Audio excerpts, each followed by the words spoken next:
श्री महाप्रज्ञ गुरवे नमः।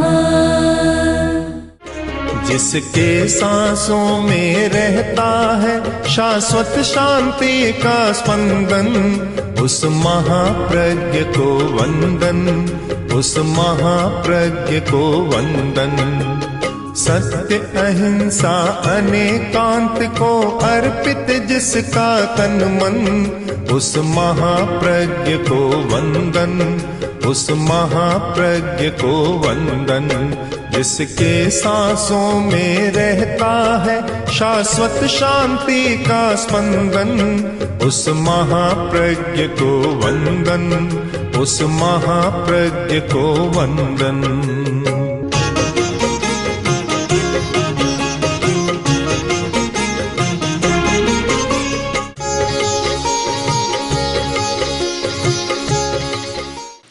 ज्ञान की क्षमता हर व्यक्ति में होती है, किंतु विकास सब में नहीं होता। जिस व्यक्ति को या जिस शिशु को ज्ञान के विकास का निमित्त मिलता है, वह ज्ञान का अर्जन कर लेता है, और जिसको निमित्त नहीं मिलता उसका ज्ञान भीतर का भीतर रह जाता है। हम ये न माने कि बहुत सारे लोग ऐसे हैं जिनमें क्षमता नहीं है। क्षमता तो है, पर निमित्त पर बहुत निर्भर है, परिस्थितियों पर बहुत निर्भर है। करोड़ों करोड़ों ऐसे बच्चे हैं जिनको ज्ञान के विकास का मौका ही नहीं मिलता, और ऐसे लोग भी हैं जिनको निमित्त मिलता है फिर भी नहीं कर पाते। दोनों कोटि के लोग होते हैं। निमित्त नहीं मिलता, अच्छा निमित्त मिला और विकास कर लिया। हम यदि सारी दुनिया के लोगों का विश्लेषण करें, अध्ययन करें या सर्वे करें तो पता चलेगा कि ये नहीं कि न प्रकारे ने किसी को अच्छा निमित्त मिल गया, उसने अध्ययन कर लिया, और निमित्त नहीं मिला तो वह वैसा का वैसा रह गया। मैं स्वयं अनुभव करता हूँ कि मैं जब छोटा था तो मेरे साथ क्रीड़ा करने वाले, खेलने वाले 5, 10, 15, 20 बच्चे थे। हम साथी थे सब, 9, 10 वर्ष की अवस्था वाले। उनमें एक साथी, मूलचंद नाम था, गणित में इतना होशियार था कि अच्छी प्रतिभा थी, और आज मैं सोचता हूँ कि अगर उसको निमित्त मिलता तो शायद वह भी दुनिया का अच्छा वैज्ञानिक बन जाता, पर निमित्त नहीं मिला। गांव में रहा और फिर छोटी अवस्था में व्यापार में लग गया और अपना जीवन ठीक चलाया, पर जो विशेषता प्रकट होनी चाहिए थी वह नहीं हो सकी। लाखों लाखों का ऐसा इतिहास है कि निमित्त के अभाव में स्थिति नहीं बनती। और समस्या यह भी है कि क्षमता है, पास में पैसा है, तो भी ज्ञान का विकास नहीं कर सकती। और आजकल के संस्थान, विशेष संस्थान ऐसे बन गए कि जहाँ भर्ती होना भी मुश्किल है। ऐसे ऐसे संस्थान है कि जहाँ कोई भर्ती होना चाहे 10 लाख से लेकर 20-30 लाख तक देने की स्थिति हो तो भर्ती पा सकता, प्रवेश पा सकता है, अन्यथा प्रवेश ही नहीं मिलता। कि एक व्यक्ति को प्रवेश के लिए 80 लाख रुपया देना पड़े। अब जहाँ ऐसी स्थितियाँ हो तो फिर ज्ञान का विकास कैसे हो सकता है? बहुत सारे ऐसे हैं जिनमें प्रतिभा है और वह प्रतिभा दबी की दबी रह जाती है। क्या स्त्रियों में ज्ञान की क्षमता नहीं है? अब तो सामने आ रहा है कि स्त्रियों में क्षमता है, पर आज से 100 वर्ष पहले की बात करें, 200 वर्ष पहले की बात करें और 60-70 वर्ष की तो मेरे सामने बात है और मैंने सुना है कि लड़की को नहीं पढ़ाते थे। क्यों नहीं पढ़ाते? कि एक घर में 2 कलमें नहीं चल सकती, धारणा बनी हुई थी कि 2 कलमें चलेगी तो लड़ाई झगड़ा हो जाएगा, एक ही कलम चलेगी, 2 नहीं चल सकती, तो इसलिए स्त्रियों को नहीं पढ़ाया जाता था। इसका अर्थ तो यह तो नहीं है कि उनमें क्षमता नहीं थी। आज जब स्त्रियों की शिक्षा का काम शुरू हो गया तो चक्का उल्टा घूम गया कि लड़कियां तो आगे आ रही है, लड़के पीछे जा रहे। निमित्त मिला और विकास हो गया। तो ज्ञान के क्षेत्र में भी हमें विचार करना है। हमारा एक दृष्टिकोण निर्मित होना चाहिए और उस पर एक दार्शनिक दृष्टिकोण पर विचार करना चाहिए। दर्शन शास्त्र के या तर्क शास्त्र के 2 शब्द हैं, उपादान और निमित्त। उपादान मूल कारण, जिस मिट्टी को कुंभार का निमित्त मिला और वह मिट्टी घड़े में बदल गई, तो क्या और शेष मिट्टी है, उसमें घड़ा बनने की क्षमता नहीं है? क्षमता तो है, पर जिसको निमित्त मिला वह मिट्टी घड़े में बदल गई और निमित्त नहीं मिला वह मिट्टी मिट्टी रह गई। हम हर वस्तु के बारे में ये नियम देख सकते हैं, जिसको योग मिला वह बन गया, योग नहीं मिला वह नहीं बना। मैंने जब मेरे साथियों को देखा कि हम 10-20 जो लड़के थे, छोटे छोटे बच्चे, उनमें क्या कोई प्रतिभाशाली नहीं था, कोई बुद्धिमान नहीं था? तारतम्य हो सकता है, पर थे, पर शिक्षा का निमित्त नहीं मिला तो एक छोटी सीमा में, छोटे व्यापार में ही जीवन समाप्त हो गया। अनेक चल बसे। तो हम विचार करें कि परिस्थितियों का निर्माण कैसे करें, अच्छी परिस्थिति का निर्माण, अच्छे निमित्तों का निर्माण, योग कैसे मिलाएं, इस पर विचार करना बहुत जरूरी है। क्षमता है, अर्हता है, वह उपादान है, किंतु कर्म शास्त्र का एक नियम है कि जब तक निमित्त नहीं मिलता तो कर्म भी अपना विपाक नहीं दे सकता। प्रदेशोदय में रह जाता है, विपाक नहीं दे सकता। विपाक कब होता है? जब निमित्त मिल जाती हैं, तब वह विपाक रूप में अपना फल देता है, और निमित्त नहीं मिलता तो बस प्रदेशोदय यानी निष्क्रिय होकर और अपना काम कर चला जाता है। तो हमें ज्ञान के संबंध में विचार करते समय निमित्तों पर बहुत विचार करना चाहिए। निमित्त का अर्थ तो समझ में आ गया बहुत सरलता के साथ कि गेहूं है और गेहूं की रोटी बनती है।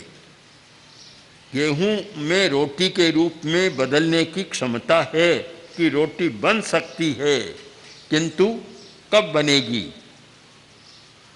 कि निमित्त मिलता है चाकी का तो गेहूं का आटा बन जाता है, फिर निमित्त मिलता है बनाने वाले का तो आटा फल का बन जाता है, रोटी बन जाती है। हमारी स्थिति क्या है कि हम कच्चे माल को पक्का बनाना बहुत कम जानते, ज्ञान के क्षेत्र में बहुत कम जानते। उद्योग के क्षेत्र में तो लोग जानते हैं कि कैसे कच्चे माल को पक्का बनाया जाए, जो रॉ मटेरियल है उसको कैसे दूसरी रूप में बदला जाए, रुई को कैसे कपड़ा बनाया जाए इस बात को जानता है, और स्टील कैसे बनाया जाए, दवा कैसे बनाई जाए, इन बातों को जानते हैं। किंतु धर्म के क्षेत्र में या ज्ञान के क्षेत्र में तो ऐसा लगता है कि कच्चे माल को पक्का बनाना बहुत कम लोग जानते हैं, कच्चा का कच्चा रह जाता है। ज्ञान के साथ चरित्र होना चाहिए, और वह इसलिए नहीं हो रहा है कि कच्चे माल को पक्का नहीं बनाया जाता। और जब तक कच्चा माल पक्का नहीं बनता उसका उपयोग नहीं होता। अब तपस्या एक साधन है कि जिसके द्वारा बहुत विकास किया जा सकता है, पर वह पक्का बनाने की विधि जाने तब हो सकता है, नहीं तो भूख को तो सहन कर लेते हैं, बहुत बड़ी बात है, पर जो तपस्या से मिलना चाहिए वह तब तक नहीं मिलता। एक सुंदर कहानी है इस विषय में। एक भाई अपनी बहन के घर गया, कोई भोज का प्रसंग था इसलिए दूसरे गांव से आया था, और जो भोजन करने वाले लोग थे और जो मुख्य लोग थे उनकी एक अलग पंक्ति बन गई। साधारण लोगों के लिए अलग भोज चल रहा था, तो 150 लोग एक पंक्ति में बैठकर भोजन कर रहे थे।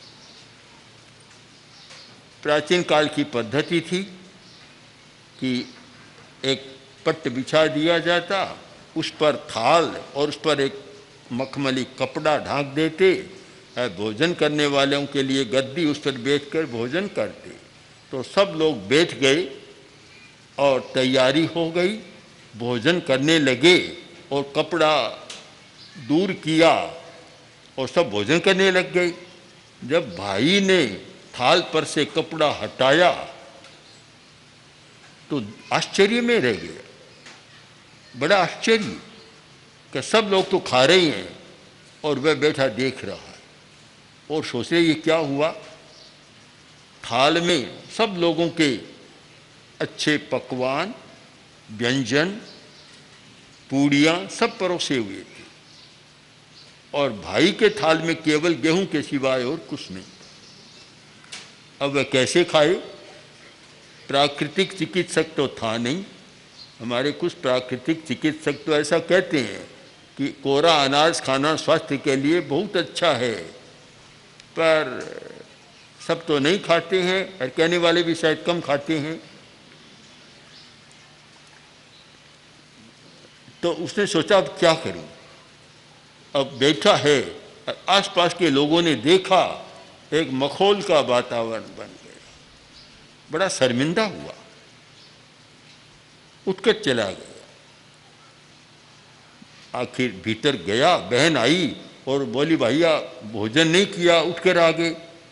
उसने कहा बहन क्या किया तुमने, इतने लोगों के बीच में मुझे शर्मिंदा बना दिया, यह कोई मखौल का तरीका होता है क्या? मजाक ऐसे नहीं होती, क्या किया तुमने? अब भाई थोड़ा आवेश में था, बहन तैस में आ गई, बोली भैया ऐसी क्या बात है, सारे भोजन गेहूं से ही तो बनते हैं। बात तन गई है, भाई चला गया। समय बीता, 5, 7, 10 महीनों का समय बीता, और फिर घर में, बहन के घर में शादी, और उसकी भांजी की शादी आई। तो शादी के प्रसंगों में कुछ ऐसा होता है कि ननियाल से और बे शादी आते हैं, ये परंपरा चलती है शायद। तो अब वहाँ से कुछ बेश आएगा, घोषणा हो गई, पता लग गया, और बहन ने सोचा मेरा भाई तो बहुत बढ़िया बढ़िया चीज़ें भेजेगा। पड़ोसियों को भी इकट्ठा कर लिया कि देखो मेरा भाई क्या क्या भेज रहा है। पड़ोसी भी आ गए, पेटियाँ आई, 8-10 पेटियाँ, भारी भरकम पेटियाँ आई।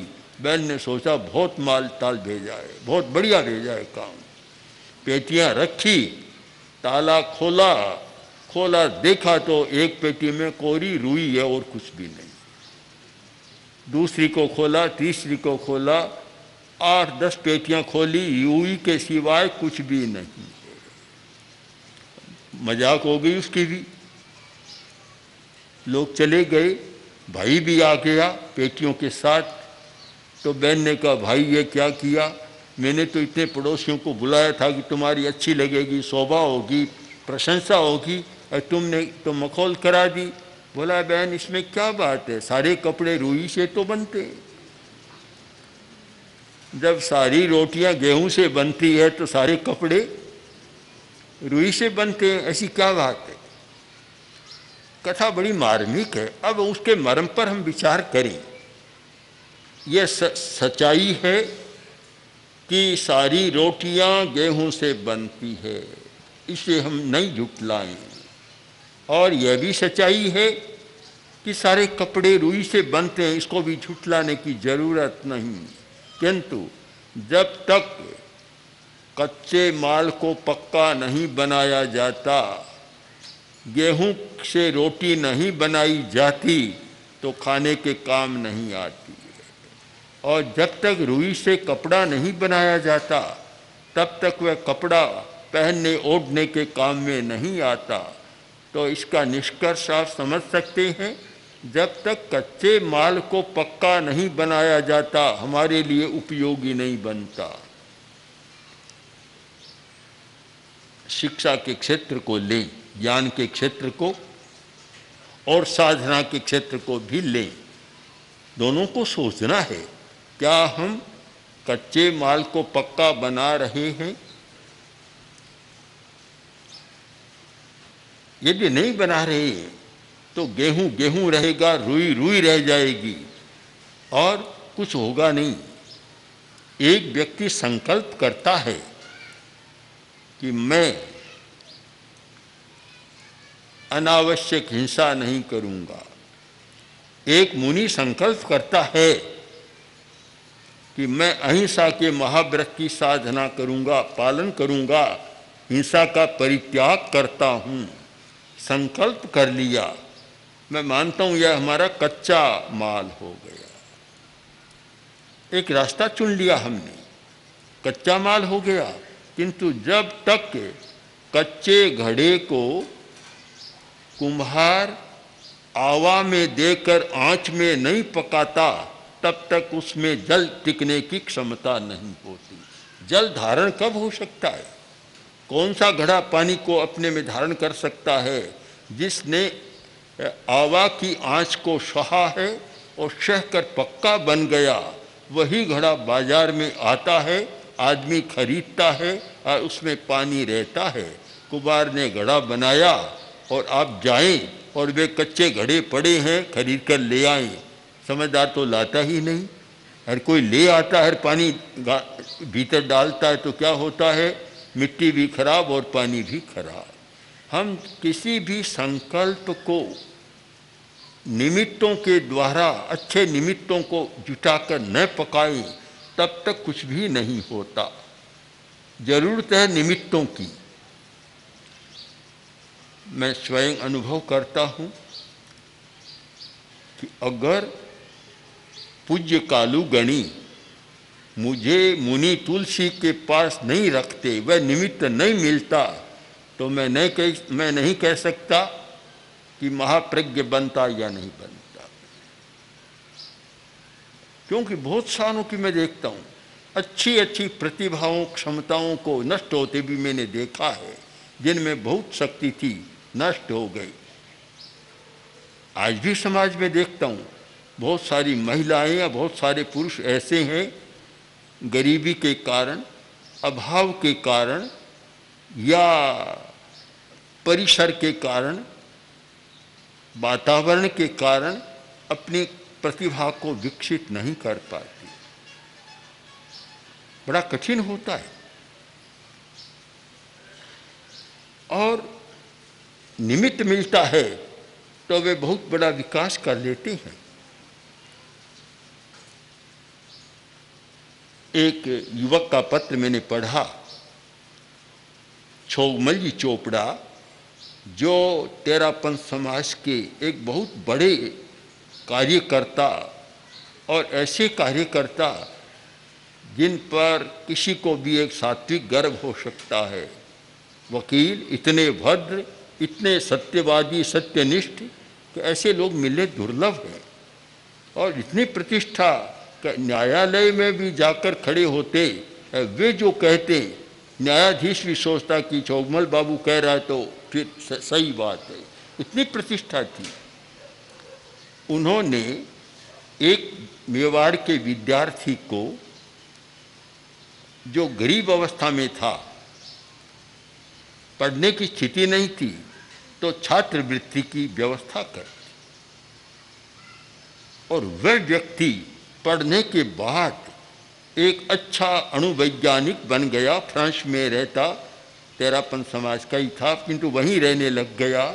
उसका पत्र मैंने पढ़ा तो उसने लिखा कि चौगमल जी साहब, आप यदि उस समय मेरा सहयोग नहीं करते, मुझे छात्रवृत्ति नहीं देते, तो मैं आज इस स्थिति में कभी नहीं पहुंच पाता। आज भी बहुत सारे ऐसे मिल सकते कि अभाव में नहीं कर पाते। और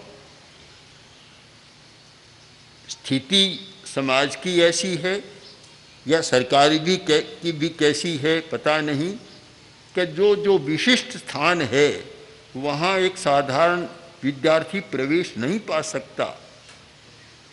वे कहाँ से तो 10-20 लाख रुपया पहले लाए और फिर प्रवेश पाए।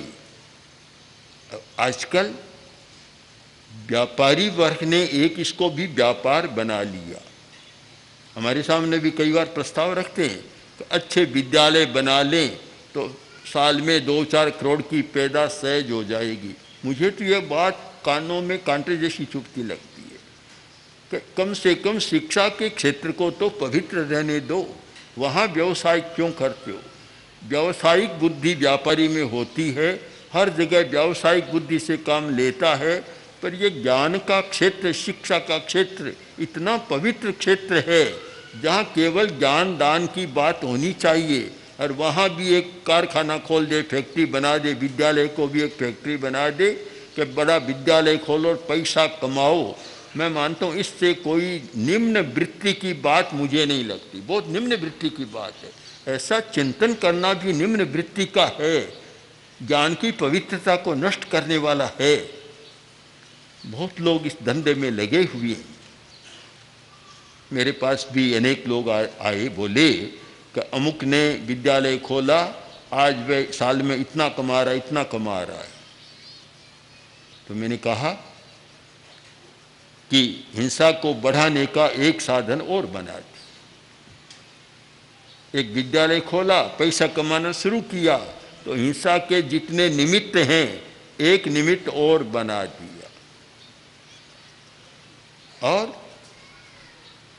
वह पैसे की आकांक्षा हो सकता है कि कभी ज्ञान की परंपरा को भी धूमिल बना दे।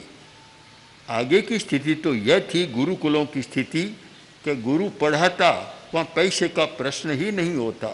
गुरुकुल हो उनकी छात्रों की व्यवस्था करते, लेने का सवाल ही नहीं, तो वहाँ ज्ञान की बात चलती थी।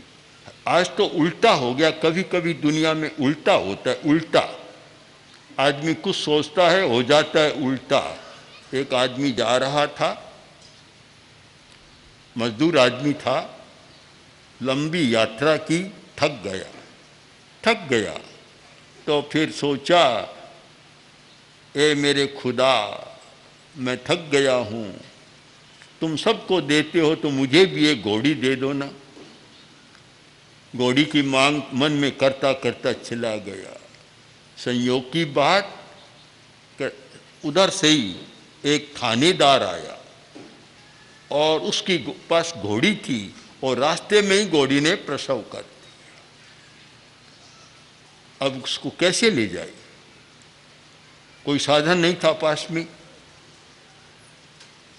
इधर में यह आदमी आया, इसको देखा और पुलिस वाले ने कहा इधर आओ जरा, बुला लिया। अब पुलिस का अपना रोक-टोक होता है, कहा लो इस घोड़ी के बच्चे को ले लो कंधे पर और चलो। अब बेचारे ने उठा लिया, चल रहा है अब चलता चलता बोल रहा, ए मेरे खुदा, ये क्या किया, मैंने मांगा था नीचे, दे दिया तुमने ऊपर। उल्टा हो जाता है, कभी कभी उल्टा हो जाता है। आदमी कुछ सोचता है, कुछ मांगता है, कुछ हो जाता है, एकदम उल्टा हो जाता है। यह भी चिंतन करना है कि ज्ञान के क्षेत्र को पवित्र कैसे रखा जाए, कैसे ज्ञान पवित्र रहे, इस विषय पर एक सामूहिक चिंतन होना चाहिए, जिससे विद्या, ज्ञान, विद्यादाता सब पवित्रता का अनुभव करें और पवित्रता के वातावरण का निर्माण कर सकें। ओम हर। ओम श्री महाप्रज्ञ गुरवे नमः। ओम श्री महाप्रज्ञ गुरवे नमः। ओम श्री महाप्रज्ञ गुरवे नमः। ओम श्री महाप्रज्ञ गुरवे